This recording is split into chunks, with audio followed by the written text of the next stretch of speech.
Мен Россияда тұрғаным неге десеңіз, мен со жақта оқимын. Со жақта психологический центрларда біз экзамен өткіземіз, оқып дамытып отыр. Мынау пал деген қасиет, ол дамылық адамның оқып отыру керек бұны. Потом мен часто путешествую. Индия, Алтайский край, Тибет, Қазақстанға келіп кетем.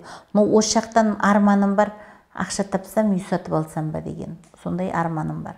Ақша тауып. Мына жақта, со жақта үйім бар, мына жақта үйім жоқ.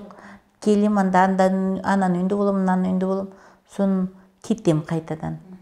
Жалпы сіздің табысыңыз қанша? Мысалы, жылдық табысыңыз дейміз ба? Мен сізге шын айтайын, мен бұл ел $70,000 таптым. Бір жылда. Германияға бардым, Қазақстанға келдім, Россияда жұмыс жасадым. Бірақ та менің қолымда 5 адам бар. Бір қазақ қыз бар қолымда. Сол қыз маған келді, жас қыз. Оған биыл көмектестім үй алып бергенге. $10,000 бердім. Негеші ипотекке үй алды. Одан кейін қасында мынандай неткеннен кейін пиар директорым бар. Еврейка қыз Ксения деген. Сол қызға биыл қатты ауырды, рак болып, мойыннан, щитовидкасынан. Соған көп ақша бердім. Мұны сөзге шын айтайын, $70,000 таптым да, 50 елдің аузында кетті да. 20,000 өзімде қалды. Анада санасам бір көлік алайын десем, көлігіме жетпей қалды. Бұның палдың ақшасы ауыр ақша.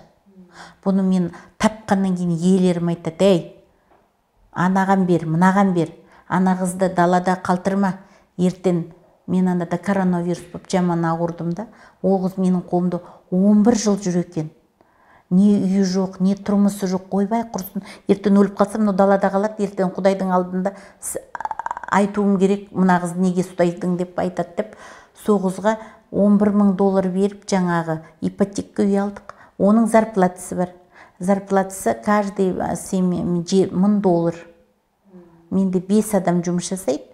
$5,000 төлемеш, рас айтам. Бір $7-8,000 тапсам, соның 5,000 бір неге кетеді. Менде қазақ водитель, қазақ қыз қолымда тұрып жатыр. Сөздің шыны керек.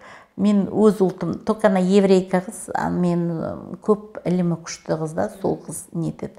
Одан бір қыз бар, келіп көмектесіп жүреді. Содан жолым бар, андауым бар, туған туысқаным бар. Мен өзі ауылдан шықтым да, жалғыз өзім көтерілдім. Братым инженер болып жұмыс жасайды аэропортта. Братишкам всю жизнь милицияда жұмыс жасаған. Верите, нет? Всю жизнь проработал, ни үйі жоқ, не. Бізде страдает средний, нижний средний пласт населения. Мой брат инженер в огромной неде, авиационный да. Зарплатасы $150,000. Бел ауырды, анада бүйрегі ауырды, шықырылса ауырды. Больницаға барсақ $2-3,000 төлеу керек. Соның ақшасын мен жинап барып, соның ақшасын төледім, рас айтайын. Біреуінің тісі кетті, тісі жоқ, уже өмір келаттыр ғой, 40-50-ге келдік бәріміз. Ойбай маған көмектестеді оған. Содан өзім Талдықорған жақтан ауылға барсам, біреудің үйі жанып кетіпті малымен бірге. Жылап, клетте отыр кішкентай. 3 баласымен қойдып, оған клет салдық, үй салдық. Соған көмектестім. Енді мынандай қасиет, мен вообще бұрын өзім кезінде архитектурно-строительныйда оқыдым. Соны оқуымды бітірдім. Бәрі айтып, мен бай деп.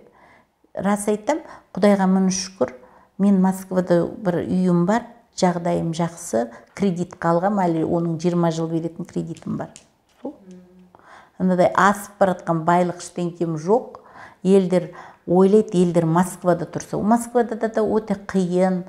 Сен әлемің болса, қымбат. Жоқ, үйім жоқ, қайда тұрам. Анада бір жұма туған туысқан үйінде тұрдым, келінім айтты, айналайын, сен күнде ақша табасың, біздің пешімізді жөнде. Енді үйге барайын десем, қалтамда $500. Мен сосын кейін сол жаққа кеттім. Бірақ та мен ол жақта оқимын, көп оқимын. Ізденуге сол орта жақсы. Знаете, вот бұрын қазақтардың бір менің папам айтатын, осы орыстардан жизнью пахнет деп. Мен соны түсінбейтім. Қазір түсіндім. Орыстарда саған қарамайды, не жеп ішіп отырғаныңды. Олар сенің іліміңе қарайды. Мен орыстарда, менде көп орыстар консультацияға келеді да Россияда. Сонда олар айтпайды, қашан мен байимын, қашан мен қалай тұрамын деп. Ондай олар айтады, мен махаббатымды кездесем деп. Кәрі апалар келеді, 80 жаста да, айтады, баламды үйлендірдім, немерелерім бар, бәрі бар. Бірақ та бірге отырып, бір сұқыптанып, шай ішетін, театрға баратын бір дос кездесем бе деп сөйтіп сұрайды. Біздің апалар келсе, біздің қазақтар, Құдай-ау, біздің ана баламыздың баласы бар еді, көршінің, нағашының туысқаны бар еді, соларды сұрайды. Біздің әйелдер, қазақ әйелдер, 50 жастан кейін, как свет сөндіргендей сөніп қалады. Неге екенін білмеймін. Тез картиып кетеміз. Өз-өзімізге қарамай кетеміз. Көп қазақтың әйелдері, ауылдың келіншектері вообще апа болып кетеді. Мен анада ауылға барып, менің жасты қыздарымыз апа болып отыр. Қыздар, саған сендерге не болған? Сендер 50 десіңдер ғой, сендер әлі кәртейген жоқсыңдар. Ой, 3 баламыз бар, 2 баламыз бар, оны қарайтын. Ертең балаң үйленеді. Құда боласың, құдағи боласың. Не болды соншама? Дүнияны сөндіріп депші. Соны орыстардың бір несі, олар киінгенге, мынандай шаштарына дем алғанға. Үйдері былығы батырса да, олар дем алып анда-мында барып жүреді. Россияда өте адамдар много путешествует. Сояққа барып, мен соны үйрендім тоже. Жалпы бізде Қазақстанда